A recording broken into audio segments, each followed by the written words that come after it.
Question answer পর্ব চালাতে গিয়ে বেচু এটা কী বললো শুনেছো তোমরা? বেচু আজকে এতদিনে বুঝতে পারলো যে কার জন্য বেচু আর সৌমালির মধ্যে বা বেচুর পরিবার আর সৌমালির পরিবারের মধ্যে সম্পর্কের মানে ফারাক cross cross cross cross mile দূর পর্যন্ত চলে গেছে। যে ডিস্ট্যান্স মেটানো এই জন্মে সম্ভব কিনা অ্যাকচুয়ালি ভগবানই জানেন, তাই না? আসলে কি বলতো, নিজেরই হয়, নিজের লোক নিজেরই হয়। আজকে বেচুর ক্ষেত্রে বলবো, বেচুর দিদি বেচুর নিজেরই হয়। সেই মুহূর্তে বেচুর দিদি বেচুকে এটাই বলেছিল যে ভাই যাই হয়ে যাক, আমাদের বাড়ির বউ ছিল, আমাদের বাড়ির বউ হয়ে এসেছিল, তোর সন্তানের মা, ছেড়ে দে, বাদ দে। এই বাইরে থেকে এজেন্ট এসে তোর সংসারে ঢুকে আমাদের পরিবারের একটা নাম খারাপ করছে, চারিদিকে ক্যামেরা করে বেড়াচ্ছে, আরও 5 জন এজেন্টকে হায়ার করে আনছে, বাইরে থেকে আনছে, বা তুই যেগুলো করছিস বা এদেরকে তুই ঘরে ঢুকতে দিচ্ছিস, সে শুধু বাইরের লোককে বলেনি, সে তার নিজের ভাইকেও বলেছিল কটাক্ষ করে যে তুই যাদেরকে এই যে ঘরে আনছিস এরা কিন্তু কি বলতো আমাদের বংশের নাম মর্যাদা সব আরও শেষ করে দিচ্ছে, ডুবিয়ে দিচ্ছে। তুই তো একটা ভুল করেইছিস, বাকি ভুলগুলো কিন্তু তুই আর করিস না। এই কথাটা বলার জন্য সৌমালিকে সোশ্যাল মিডিয়ায় কম হ্যারাস করা হয়নি। তার বাচ্চা, তার স্বামী, মানে চাচ্ছে তাই ভাবে একটা বাড়ির জামাইকে নিয়ে বলা হয়েছে, তখন কিন্তু এই বেচু আর বেচুর পরিবার কিন্তু মুখে কুলু পেটেছিল। জামাইটা কার পরিবারের, মেয়েটা কাদের? একটা কারণ নিয়ে ঝামেলা থাকে, অশান্তি থাকে, ছোট থেকে একটা ভুল বোঝাবুঝি, একটা অভিমান, সেগুলো আলাদা জিনিস। কিন্তু যে জায়গায় তার পরিবারের রক্ত, তার নিজের মেয়ে, মানে বেচুর মাকে বলছি, মাসিমাকে, মেসমশাইকে, বেচুকে, তার নিজের রক্ত, নিজের দিদি, তাকে অন্য পুরুষের সাথে শুইয়ে দিল বাইরের এজেন্ট। সেখানে বেচু মুখে কুলু পাঁটা, বেচুর মা বাবা চুপ করে আছে, তাই না? শুধুমাত্র এজেন্ট দায়ী আর বেচু কোনো দায়ী না, তাই না? আমি যদি আমার দিদিকে যদি আজকে কেউ বলতো, কোনো বাইরের লোক, ধরো আমি একটা ভুল করে এজেন্টকে ঘরে ঢোকালাম, আমার জন্যই সেই এজেন্ট ঘরে ঢুকতে পেরেছে, কিন্তু আমার দিদিকে নিয়ে, হ্যাঁ আমার পরিবারের মান অভিমান হবে, আমাদের রাইট আছে তার উপর মান অভিমান করা, তাদেরকে নিয়ে ঝগড়া ঝামেলা হলে তাদের আমাদের মধ্যে হবে। একটা বাইরের লোক এসে আমার দিদিকে অন্য পুরুষের সাথে শোয়াবে এবং আমার দিদিকে ছোট করবে, আমার দিদিকে নোংরা কথা বলবে, সেটা আমি বরদাস্ত করবো, সেটা আমি মেনে নেবো? ঝেঁটিয়ে সেই এজেন্টকে বিদায় করবো, ঝেঁটিয়ে বিদায় করবো। এটা আমি হলে করতাম এবং বেচুরও সেটা করা উচিত ছিল। কিন্তু বেচু সেই সময় এটা ভেবেছিল, রেভিনিউ ভেবেছিল, আর্নিং ভেবেছিল, তাই না? বেচু ভেবেছিল কন্ট্রোভার্সি। এখন আর বেচু কন্ট্রোভার্সি করে না, কেন না বেচুর এখন আর ভালো লাগে না, বেচু এখন আর নিতে পারে না। কিন্তু প্রথম বেচু বেশ নিতে পারতো, তাই না? এখন আর দরকার নেই, এখন আর দরকার নেই, যা নেওয়ার বেচু নেওয়া হয়ে গেছে, এরকম একটা ব্যাপার। আসলে ব্যাপারটা কি জানো, ব্যাপারটা হচ্ছে কেউ ভালো নয়, কেউ ভালো নয়। আজকে বাইরের লোকগুলো, এই যে কিমা দিদি বেচুর ঘরে ঢুকতে পেরেছে, আজকে আমার ঘরে মেন গেটে আমি যদি তালা চাবি মেরে রাখি, আমি যতক্ষণ না সেই চাবিটা মানে আমি যতক্ষণ না কিটা সেই কি হলে লাগিয়ে আমি তালাটা খুলবো, ততক্ষণ পর্যন্ত বাইরের লোকটা আমার ঘরে ঢুকতে পারবে? আমার বাড়িতে অবাধে আসা যাওয়া করতে পারবে আমি যদি তাকে পারমিশন না দিই? সম্ভব নয় কখনো। এখানে আজকে বেচু জোর করে কিমা দিদির ওপর দায় চাপিয়ে দিচ্ছে। কিন্তু দেখো, আমি কিমা দিদিকে ভালো বলছি না, কিমা দিদি তো হচ্ছে মহা ধুরন্ধর, কিন্তু তার মধ্যেও বেচুও কম যায় না। ভুল তো বেচুও করেছে, ভুল তো বেচু করেছে, পরিষ্কার কথা। আজকে বেচু বলছে যে ওই তো জানো, আজকে যখন কোয়েশ্চেন আনসার পরবর্তী যখন জিজ্ঞাসা করছে, একজন যখন কোয়েশ্চেন করলো যে তোমার আর তোমার দিদির মানে তোমাদের আর তোমাদের দিদির মধ্যেকার এই ব্যাপারটা কি কোনোদিন মিটবে, এই ব্যাপারটা, তখন বললো যে তোমরা তো জানো আগে তো একটা ঝামেলা ছিলই, তারপর আরেকজনের জন্যে নয়, বেচুর জন্যে। যদি টিনা চলে যাবার পর সৌমালি ওই কথাগুলো বলে থাকেও, তারপর যে ঘটনাগুলো মানে ঘটলো, তখন বেচু কি উত্তর দিতে বসেছিল? তখন বেচু এই কিমা দিদিকে গার্ড করেছিল, মানে কিমা দিদি যা বলছে বেশ করেছে, কিন্তু সৌমালিকে নিয়ে তোমরা যা খুশি বলতে পারো, তাই তো? ঠিক বলছি কি না আমি? নিজের দিদিকে, নিজের রক্ত, নিজের মেয়ে জামাইকে যে পরিবার মোছে না, যে পরিবার তাদের কিছু যায় আসে না, সেই পরিবারে আজকের দিনে দাঁড়িয়ে সেই মেয়ে, তার স্বামী, সেই স্বামীর ক্ষমতা আছে, তার মেয়েকে ভালো রাখার ক্ষমতা আছে। একটা স্বামী শুধুমাত্র একটা স্বামী নয়, যেমন একটা স্ত্রী শুধুমাত্র স্ত্রী থাকে না, একটা স্বামীর বান্ধবী, তার মা, তার পরিবার, তার স্ত্রী অনেক রকম রোল ক্যারেক্টার, মানে অনেক রকম রোল প্লে করে, অনেক রকম ক্যারেক্টার প্লে করে। ঠিক সেরকম একটা স্বামীও অনেক রকম প্লে করে ক্যারেক্টার। একটা স্বামী, বন্ধু, বাবা, ভাই, সমস্ত রকম রোল প্লে করতে পারে যদি সেই মানুষটা প্রকৃত মানুষ হয়ে থাকে। আর মিথুনদার মতো মানুষ সত্যিই প্রকৃত মানুষ। হাজারে একটা মেলে। আজকে সৌমালি এত সুখী, সর্বসুখী কেন? ভগবান ওকে দিক, সারা জীবন সুখী রাখুক। কারণ অ্যাকচুয়ালি মেয়েটা আদতেই ভালো, তার শিক্ষা দীক্ষা, তার কথা বলা, তার ব্যাপার, তার সবই ভালো, সমস্ত কিছু ভালো। আজকে সেই মেয়েটাকে নামানো হয়েছে ওই জায়গায়। আজকের দিনে দাঁড়িয়ে বলতে কোনো বাধা নেই যে সৌমালির মতো ফ্যামিলি মানে কি, মানে সৌমালি, মিথুনদা আর ওই বাচ্চাটা আরিয়ানের মতো, এই তিনজনের ফ্যামিলি না, বেচুর ফ্যামিলি ডিজার্ভ করে না এদেরকে, করে না, সত্যি করে না। কারণ এদের মতো ভালো মনের মানুষ বেচুর ফ্যামিলিতে অসম্ভব ব্যাপার, অসম্ভব ব্যাপার। কারণ একটা ভদ্র সমাজে যদি ছেলের বউয়ের সাথে ছেলের কোনো ঝামেলা লাগে, সেগুলো কোনো শ্বশুর শাশুড়ি পাবলিকালি বসে বউয়ের পিন্ডি চটকায় না, বউকে এক্সপোজ করে না। তেমনি এটাও সত্যি কথা, টিনা তো 498-এর যে ঘটনাটা ঘটেছে সেটা তো তবু অনেকদিন পরে করেছে, আমরা যেটা দেখেছি, ভিডিওতে যেটা দেখেছি বা শুনেছি, সেটা তো অনেকটা পরে করেছে, অনেকটা পরে সেটা হয়েছে। কিন্তু তার আগে যে নোংরামিগুলো হয়ে গেছে ক্যামেরা খুলে, তার আগে যে নোংরামিগুলো হয়ে গেছে, সেই নোংরামিগুলোর দায় কে নেবে? সেই নোংরামিগুলো বউকে সোশ্যাল মিডিয়ায় বিক্রি করা, রাতারাতি ভিডিও করে, সেই নোংরামিগুলোর দায় কে নেবে? তাই না? এত সহজে সবটা, এত সহজ। এবার আসি পরের কথায়, আমাদের ময়দা মামুনি মানে আমাদের জিমি মামুনির সঙ্গে আমাদের বেচুর সম্পর্ক কি, একটা কোয়েশ্চেন ছিল। সেখানে বললো নেহাতি বন্ধু। তাহলে প্রথমে কেন বেচু মিথ্যে কথা বলেছিল? আমার বন্ধু বা আমার বান্ধবী হতেই পারে, থাকতেই পারে আমার বান্ধবী, হতেই পারে আমার বন্ধু। আমার জীবনের সঙ্গে তার জীবনের স্ট্রাগল মিলে যাচ্ছে বলে যে তাকে আমাকে বান্ধবী করতে হবে বা বন্ধু করতে হবে তার কোনো মানে নেই। হতেই পারে আমার বান্ধবী। আমার একটা ছেলে বন্ধু থাকতে পারে না? আমার বিয়ে হয়ে গেছে বলে আমার একটা ছেলে বন্ধু থাকতে পারে না? অবশ্যই থাকতে পারে। আমার স্বামী যদি মানে, আমার পরিবার যদি মানে, অবশ্যই থাকতে পারে, যদি আমি সেখানে নোংরামো না করি। আমি নিজে জোর গলায় বলবো সে আমার বন্ধু। তো তাহলে বেচু প্রথমে কেন বলেছিল যে, যদিও আমি তাকে চিনি না, যখন প্রথম প্রশ্ন করা হয়েছিল, বেচুর ভিউয়ার্সরা কোয়েশ্চেন করেছিল।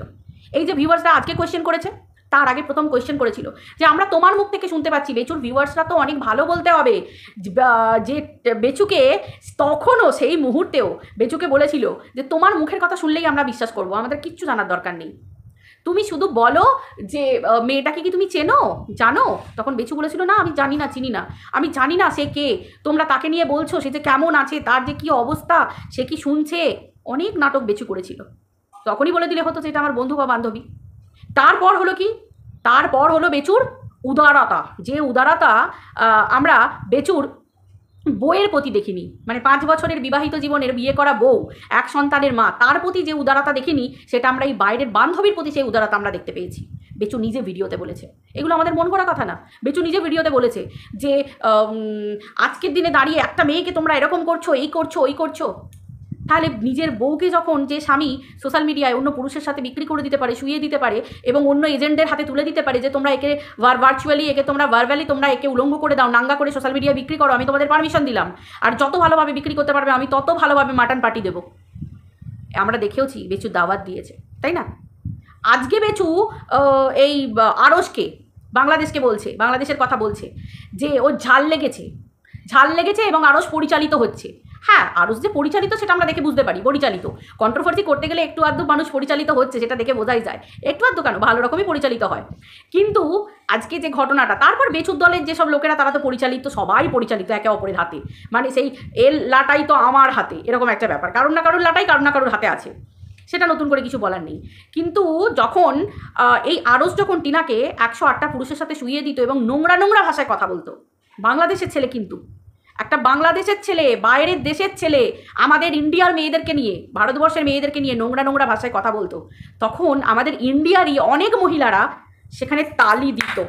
তাহলে আজকে মিসেস চক্রবর্তী যাদেরকে গদ্দার বলছে, দেশদ্রোহী বলছে, খুব ভুল কি বলছে? আমরা দেশদ্রোহী মানে কি বুঝি? দেশদ্রোহী কথাটার মানে কি বুঝি? দেশের খাবো, দেশের পড়বো, এই দেশে বাঁচবো, দেশের নামে স্লোগান করব, ফেক স্লোগান, অথচ আমি বাইরের দেশের সাথে হাত মেলাবো। তাহলে আজকে বাইরের দেশের একটা পুরুষ সে আমাদের দেশের নারীদের নিয়ে নোংরা নোংরা কথা বলছে, আমাদের দেশে কোনো না কোনোভাবে খবর নিয়ে ভিডিওতে দেখাচ্ছে, নারীদেরকে অশ্লীল কথা বলছে, অশ্লীলভাবে নারীদেরকে শো করছে। তাহলে সেই জায়গায় যখন ভারতীয় মহিলারা তালি দেয়, তাই তো সেই জায়গায় কিছু সেই সমস্ত নারীদের গায়ে দেশদ্রোহী ট্যাগ লাগে নাকি? আমার এটা প্রশ্ন রইল। এবার কে কার গায়ে ট্যাগ লাগাবে সে তারা ট্যাগটা নিয়ে নিজেদের পিঠে বা মাথায় ঝুলিয়ে নিও, ঠিক আছে, ঝুলিয়ে নিও। কারণ একটা সময় দেখেছিলাম যে অনেকেই এই আরশকে সহ্য করতে পারতো না, অনেকেই বলতো যে বাংলাদেশি কুলাঙ্গার আরসের নাম রেখেছিল। হ্যাঁ, আমি আবারও বলছি, আরস এখন ভদ্রভাবে ভিডিও করে, কিন্তু তাও পুরোপুরি টেকনিক ওর ভালো হয়নি। ও বাংলাদেশের থেকে আমাদের ইন্ডিয়ার সম্পর্কের ছোট্ট ছোট্ট ছোট্ট ছোট্ট খবর ওর কাছে যাচ্ছে কি করে, ওর কাছে যাচ্ছে কি করে, ও কার মাধ্যমে পায়। হিসেব মতো আজকে আমাদের বর্তমানে ভারতের যে পরিস্থিতি, সেই পরিস্থিতিতে অ্যাকচুয়ালি খতিয়ে দেখলে কিন্তু এই সাইবার এই ঘটনাগুলো খতিয়ে দেখার মতো, যে আজকে একটা বাংলাদেশের ছেলের কাছে খবরগুলো পাঠাচ্ছে কে, হয় ভারতবর্ষেরই কোনো লোক পাঠাচ্ছে, আর না হলে সে ভারতবর্ষেরই কোনো লোক ফিট করে রেখে দিয়েছে খবরগুলো জানার জন্য। এটা তো আমাদের ভারত বিদ্বেষী ঘটনা, ঠিক কিনা? ঠিক কিনা কথাটা? তো সেই হিসেবে এরকম গদ্দার বা দেশদ্রোহী তো অবশ্যই আমাদের দেশের মধ্যে আছে, তবে কিনা একটা বাইরের দেশের ছেলে আমাদের দেশের খবর নিতে পারে, এখানকার খবর নিতে পারে, তাই তো? কার বাড়িতে কি হচ্ছে, কার বাড়ির ঘরের ভিতরে কে বসে আছে, কার বাড়িতে কে কি জামা কাপড় নিচ্ছে, কার ফ্ল্যাট কোনটা, কার ফ্ল্যাটের ভিতর দিয়ে কি দেখতে পাওয়া যাচ্ছে, ওই ফ্ল্যাটের ভিতর কে ঢুকে বসে আছে, একটা বাংলাদেশ থেকে একটা সাধারণ মানুষের এত খবর নেওয়া সম্ভব নয় যদি না ভিতরের কোনো লোক, আমাদের ভারতবর্ষেরই কোনো ভিতরের লোক সে ওইখান পর্যন্ত খবর পাচার করছে। পরিষ্কার কথা, আরসের পক্ষে জানা সম্ভব নয়। তাহলে আমাদের ভারতের ভিতরেই যদি এইরকম গদ্দার লুকিয়ে থাকে, সেখানে তো বড়া মুশকিল, তাই না? আজকে আমাদের ভারতবর্ষের যে সিচুয়েশান, যে অবস্থা, আজকেও শুধরেছে, কেন কিছুটা শুধরেছে, কিছুটা আরও শুধরেছে, মুখের ভাষাটা ভদ্র, তাই তো? আর আমরা এখন অনেকটা ওদেরকে তালি দিচ্ছি কেন না, ও এখন আবার বেচুর বিরুদ্ধে। এতদিন টিনার পোল খুলবো খুলবো করে করে বিভিন্ন রকম নোংরা কথা বলে গেছে, এখন বেচুর পোল খুলছে। আর যেহেতু আমরা টিনার সাপোর্টার, সেহেতু আমাদের মনে হচ্ছে বাহ আমরা কত খুশি, বেচুর পোল খুলছে, কিন্তু ঘটনাটা সেই একই। আমরা তো ভারতবাসী, সে বেচুই হোক আর টিনাই হোক, পোল কিন্তু আরস খুলছে। কিন্তু হিসেব মতো দেখতে গেলে আরস কিন্তু আমাদের ভারতবর্ষের ছেলে নয়, আরস কিন্তু বাংলাদেশের ছেলে। তাহলে তার কাছে খবরগুলো যাচ্ছে কি করে, সেটা বেচুর হোক, জিমি মামুনির হোক, আর আমাদের টিনার হোক, বা টিনার মায়ের হোক, বা আর 5টা মেয়ের হোক, সেই জায়গায় কেউ না কেউ তো আমাদের ভারতবর্ষে আছে যে পুঙ্খানুপুঙ্খভাবে খবরগুলো নিয়ে তার হাতে তুলে দিচ্ছে। ঘটনা তো এই জায়গাতেই। আর বিভিন্ন আমাদের ভারতবর্ষের পিছনে পিছনে যে ঘটনাগুলো ঘটছে, ভারতের লোকজন যেগুলো করছে, সেই তো ওয়ান টাইপ অফ গদ্দারি। দেশের খেয়ে দেশের থেকে দেশের ইয়ে করে বাইরের লোককে খবর পৌঁছে দিচ্ছে, বাইরের লোকেরা আমাদেরকে ছোট করছে, তাই তো? এটা আমার কথা রইল। আমি কিন্তু একদম উপযুক্ত কথা, পয়েন্টে পয়েন্টে, ভিডিও টু ভিডিও পুরো শুনিয়ে দিলাম। এইবার হচ্ছে ঘটনা যেটা, যে আজকে বেচুর খারাপ লাগছে, কিন্তু বেচুর যখন আরসের চ্যানেলটাকে প্রমোট করেছিল যে ভাই দারুণ হচ্ছে, ফাটাফাটি হচ্ছে, তোমার হবে হবে, তুমি আরও উন্নতি করবে, কি না, তখন আরস কিন্তু টিনাকে গালাগাল দিত, নোংরা কথা বলতো, নোংরা পুরুষদের সাথে শুইয়ে দিত, মানে বিভিন্ন রকম নোংরা নোংরা ভিডিও করতো, তাই তো? সাহসকে দিয়েছিল একটা বাংলাদেশের ছেলে, আমাদের ভারতবর্ষের মেয়ে এবং বেচুর বউ, লিগালি ওয়াইফ এখনো পর্যন্ত, তার সাহস হয় কি করে?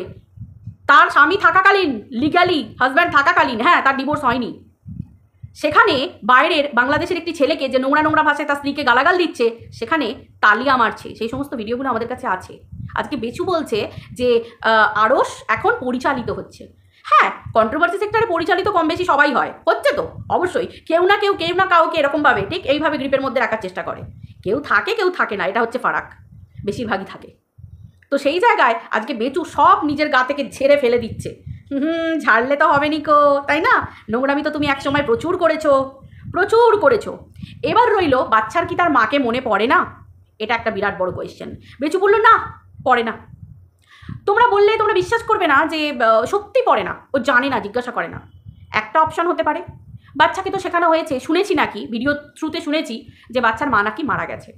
তাহলে বাচ্চাটার ধারণা কি হতে পারে? আমার মা আকাশে স্টার হয়ে গেছে, আমার মা বেঁচে নেই, তাই তো?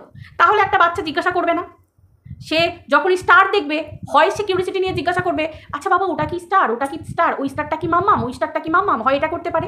আদারওয়াইজ সে হয়তো নিজের মনে মনে ভাববে, যারা একটু রিজার্ভ থাকে, যারা একটু চাপা স্বভাবের থাকে, তারা কি করবে?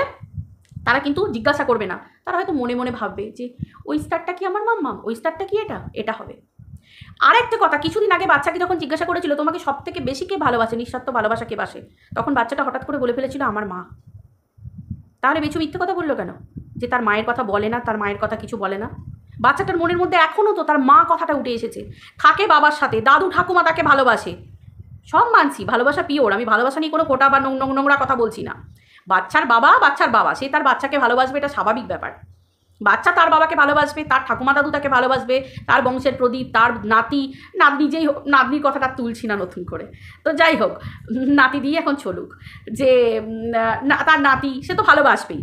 কিন্তু এই যে মা, তাদের নাম না বলে হঠাৎ করে মা বলে দিল, মাকে তো বাচ্চাটা দেখতেই পায় না, কিন্তু ভিডিও টু ভিডিও আমরা যেগুলো শুনেছি, এই যে বেচু বলল যে ওটা আমার বান্ধবী, আমরা বেচুর বিভিন্ন ভিডিওতে সেই সমস্ত রেকর্ড করে রেখে দিয়েছি আমরা, স্ক্রিন রেকর্ড। পরিষ্কার কথা ভাই, নিজের রিস্ক কেন নেব? বিভিন্ন সময় যে কোনো মুহূর্তে কেস হয়ে যেতে পারে, সেগুলো তো পুলিশকে প্রুফ দিতে হবে যদি কোনোদিন কেস ফেস খাই, তাই না? তো সেই ক্ষেত্রে পুলিশকে তো প্রুফ দিতে হবে যে শুনুন, এই দেখুন গলাটা শুনুন, দেখুন আমরা ভিডিও টু ভিডিও করি, সেই জন্য বলি যেখানে একটা মেয়ের অস্তিত্ব আছে এবং মেয়েটার গলাটার কতটা মিল দেখুন, কতটা মিল দেখুন মেয়েটার গলাটার। তাহলে আমরা কন্ট্রোভার্সি করতে বসেছি, আমরা তো ভিডিও টু ভিডিও করব আর সেই যেটা শুনতে পাবো সেটা নিয়ে প্রশ্ন করব। তাহলে এই জায়গায় আমরা কোথায় ভুল হলাম?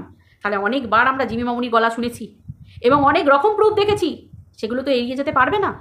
তাহলে আমার লিগ্যাল ওয়াইফ এখনও আমার বন্ধুত্ব থাকতে পারে, সবই ঠিক আছে, কিন্তু যেহেতু আমার এখনও ডিভোর্স হয়নি, আজকে টিনাকে যে কথা বলা হচ্ছে, টিনা বিভিন্ন পুরুষের সাথে কথা বলছে, আজকে কুন্ডু দাদা, আজকে এই দাদা, কালকে ওই দাদা, এই যে কথা বলছে, কেউ লাল টমাটার বলছে, কেউ সবুজ টমাটার বলছে, কেউ রেড অ্যাপেল বলছে, কেউ গ্রিন অ্যাপেল বলছে, মানে হোয়াট এভার, যে যাই বলুক না কেন, যা খুশি বলুক, তাহলে তার চরিত্র নিয়ে এত প্রশ্ন তোলা হচ্ছে, অথচ বেচু চরিত্র নিয়ে প্রশ্ন তুললে বেচু বলছে আমার বান্ধবী।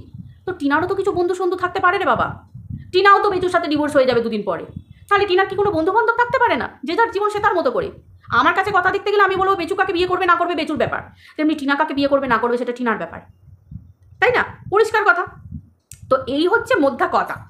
তো আরেকটা ঘটনা যেটা, সেটা হচ্ছে ওটা তো বলেই দিলাম, কিমা দিদির কথা তো আমি বলেই দিলাম। কিমা দিদি ফায়দাবাজ, কিমা দিদি ফায়দা ছাড়া যায়নি, সেটা পরিষ্কার কথা। ভাই একটা কন্ট্রোভার্সি ক্রিয়েটার, তার খেয়ে মরতে কী ভূত ধরেছে বলো তো? ব্যাগ কাঁধে নিয়ে লোকের বাড়ি ক্যামেরা নিয়ে ঘুরবে, লোককে গার্ড দিতে? হ্যাঁ, এত সহজ? আজকালকার দিনে মানুষ এক গ্লাস জল কারোর মুখের সামনে এমনি এমনি ধরে না। ভিক্ষু গেলে 1টা টাকা দেয় কিনা সন্দেহ, যে থাক 1টা টাকা আমার থাক, দেবো না, দরজা পর্যন্ত খোলে না। সেই জায়গায় কিমা দিদি গরমে ঠান্ডায় যে কোনো পরিবেশে কাঁধে ব্যাগ নিয়ে ঝোলাতে এই বয়সে এদিক ঘুরছে ওদিক ঘুরছে, ভাইয়ের কাছে যাবো। চ্যানেলটা বন্ধ করে গেছিলো, চলের চ্যানেল খুলে গেছিলো, মনিটাইজেশন অফ করে গেছিলো, বাচ্চাটাকে নিয়ে একটা সিঙ্গেল শর্ট ভিডিও দিতে বলেনি, প্রত্যেকটা মুহূর্ত বাচ্চাটা ক্যাপচার করতো। কারণ আমরা জানি বাচ্চা প্রত্যেক মানুষের একটা মানে কি বলবো, একটা ইমোশনাল, একটা মানে কি বলবো, বাচ্চার জায়গাটা একটা সেন্সিটিভ ব্যাপার। বাচ্চা দেখলেই যে কোনো মানুষে বিয়ে হোক না হোক, মা বাবা দাদু বুড়ি মাঝবয়স্ক পুরোবয়স্ক প্রাপ্তবয়স্ক, সবার বাচ্চা মানিয়ে একটা আলাদা একটা ইমোশনাল ফ্যাক্ট কাজ করে। তো বাচ্চা মানি লোকে হাঁ করে দেখতে যাবে, তারপর আবার তার মা পালিয়ে গেছে ঘর থেকে, এরম একটা ব্যাপার, মানে পালিয়ে যেতে বাধ্য হয়েছে, মাকে বাবা ফেলা থুতু করে দিয়েছে, সেই জায়গায় সেই বাচ্চাটার প্রতি তো টান হবেই। তারপর আবার মা আবার স্ত্রীধন নিয়ে বেরিয়ে গেছে, খাট নিয়ে বেরিয়ে গেছে, বাপরে বাপ, তাই না? অনেক কিছু ব্যাপার আছে। আজকে অনেক বাংলাদেশের বন্ধুরা বলে যাচ্ছে, আমাকেই একটা দিদি বলে গেল যে বেচু হচ্ছে ভিক্ষুক। সেই দিদি আমাকে এটাও কমেন্ট করে বলে গেছে যে তিনি নাকি কণিকা উজ্জ্বলকেও টাকা দিয়েছেন, তাদেরকেও উনি এখন পছন্দ করেন না। তাহলে চিন্তা করো আজকের দিনে দাঁড়িয়ে আজকে আমাদের ভারতবর্ষের মানুষ কতটা কাঙাল হয়ে গেছে, তবে কিনা বাংলাদেশের কাছে হাত পেতেছে। আমার কাছে কথা হচ্ছে, একটা বাচ্চাকে ভালোবেসে দিচ্ছে, ঠিক আছে, আমি তো বলতে পারি যে বাচ্চাটাকে ভালোবেসে কিচ্ছু দেওয়ার দরকার নেই, প্রাণ ভরে আশীর্বাদ করো, ওদের ভিডিওতে ভিউজ দাও, আর কিছু দরকার নেই। মানুষ তো এটাই বলবে। আজকালকার দিনে কোন মানুষ আছে গো হাত পেতে জিনিস নেয় এইভাবে? আজকে কিমার উচিত হয়েছে, কিমা যদি সত্যিই বেচুকে ভাই বলে ডাকতো, যদি সত্যি মানতো ভাই বলে, কোনোদিন উচিত হয়েছে যে যেমন 500 টাকা 1000 টাকা, ভাই এটা তো ভিক্ষের সমান, এটা তো ভিক্ষে নেওয়া কারোর কাছ থেকে, যার জন্যই আমাদের বাইরের দেশের একজন মানুষ বা বাইরের দেশের মানুষজন কত সহজে ভারতবর্ষের মানুষকে ভিক্ষুক বলে যাচ্ছে। আজকে এই যে কত কন্ট্রোভার্সি ক্রিয়েটার বেচুকে বলছে বলে এখন কত আনন্দ পাচ্ছে। আরে ভাই, এই বেচুও তো আমাদের ভারতবর্ষেরই লোক, আমার এগেনস্ট পার্টি বেচু, তাও আমার খারাপ লাগছে। কেন না, বেচু তো ভারতবর্ষের লোক। বেচুকে আজকে সবাই ভিক্ষুক বলছে, হাত পেতে টাকা নিয়েছে, হাত পেতে এই করেছে, বেচু হচ্ছে সব থেকে শয়তান, বেচু হচ্ছে এই সেই, ঘুরে ফিরে গিয়ে কিন্তু বেচুর কাছেই পড়ছে। কেন না, কিমা বলে দিচ্ছে যে যা যা জিনিস দিয়েছে সেগুলো তো আমি গিয়ে বেচুর হাতে দিয়েছি, মানে ওই ভিক্ষেটা তো বেচুই নিয়েছে, কিমা তো ভিক্ষে নেয়নি। তাহলে সমস্ত কিছু কিমা কিন্তু ঝেড়ে ফেলে দিচ্ছে। তাহলে আজকে একটা আমি আমাদের দেশের কথা ছেড়েই দাও, ঠিক আছে, একটা কর্মঠ পুরুষ তার তো ভিক্ষে করা উচিতই না। সে তার ছেলেকে কি শেখাবে, সন্তানকে ভবিষ্যতে কি শেখাবে, যে তুমি লোকের কাছে হাত পেতে টাকা নেবে? আমরা যেখানে সন্তানদেরকে আমাদের বাবা মায়েরা শেখায় যে হাত সবসময় এরকমভাবে নয়, এইরকমভাবে রাখবে, তুমি লোককে দিতে পারছো, হাত কখনো এরকম করে রাখবে না যে তুমি কারোর কাছ থেকে নিচ্ছ, এটা সবসময় শেখানো হয়। নুন ভাত খাবে, আলু সেদ্ধ ভাত খাবে, তবু কারোর কাছে ভিক্ষে চাইবে না, কারোর কাছে হাত পাতবে না, কারোর দাঁড়ে যাবে না।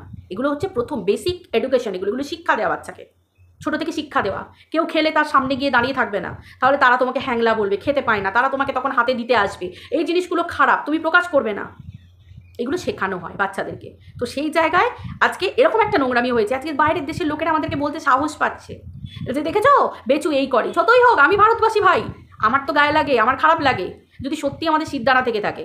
আজকে অনেকের ভালো লাগছে শুনতে, বেচুকে বলছে তো, আর কাউকে তো বলছে না।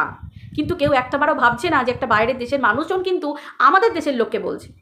এটা খুব ধ্রুব সত্যি কথা, খুব ধ্রুব সত্যি কথা। যেখানে আমার দেশের প্রশ্ন ওঠে সেখানে আমি আমার দেশকে উঁচুতে রাখবো, সেটা যেমন বাংলাদেশের মানুষজন তার দেশকে উঁচুতে রাখবে, আর 5টা দেশের মানুষজন তার দেশকে উঁচুতে রাখবে, এগুলোই তো কাম্য। সেই জায়গায় আজকে মানে গেম চলছে, খেলা চলছে। তো আশা করি তোমরা বুঝতে পারছো।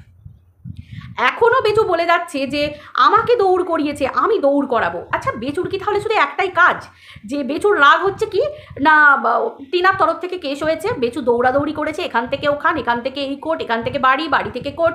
মানে বেচুর কি খালি এইটুকুই চাওয়া যে বেচু কি এটা জেনে গেছে যে ওই ফটোগুলো সর্বৈব মিথ্যে, বিয়ে থাওয়া কিছু হয়নি, শুধুমাত্র কেসটা তো করে দিয়েছি, এবার টিনার ওই এখান থেকে রানাঘাট, হাসনাবাদ থেকে রানাঘাট, রানাঘাট থেকে হাসনাবাদ, হাসনাবাদ থেকে রানাঘাট এই করে যাবে। ভাই বুঝুক তো, এই যে আমি তো হ্যারাস্ত করে ছাড়ি, বেচু কি এটা মনকে বুঝিয়ে নিয়েছে? নাকি বেচু এটা বুঝেছে যে না না না ফোকলা আসবে, ফোকলা সাক্ষী দেবে, বলবে যে এই যে বটটা আছে পাশে না, ওটা আমি মহামান্য আদালতকে বলবে?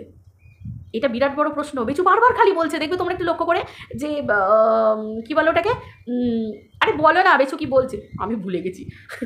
বেচু বলছে যে তোমার হ্যারাস হোক, সেও বুঝুক, সেও এই হোক ওই হোক। ভাই শাস্তি তো পরের কথা, আগে তো প্রমাণিত হোক যে বিয়েটা সর্বৈব সত্যি, পরিষ্কার কথা। আগে তো প্রমাণিত হোক, ফোকলা আসুক। আমরা তো ওয়াইটিতে ভাই সব দেখে নিয়েছি, ওয়াইটিতে অনেক রেভিনিউ কামিয়ে নিয়েছে সবাই। এবার আমরা আসল আদালতে দেখি, মানে ওয়াইটির আদালতে দেখা হয়ে গেছে, এবার আমরা আসল মানে মাটিতে পা দিয়ে, বাস্তবের মাটিতে পা দিয়ে যে আইন আদালত, সেখানে দেখি প্রমাণ হোক, তারপর তো আমরা বুঝবো।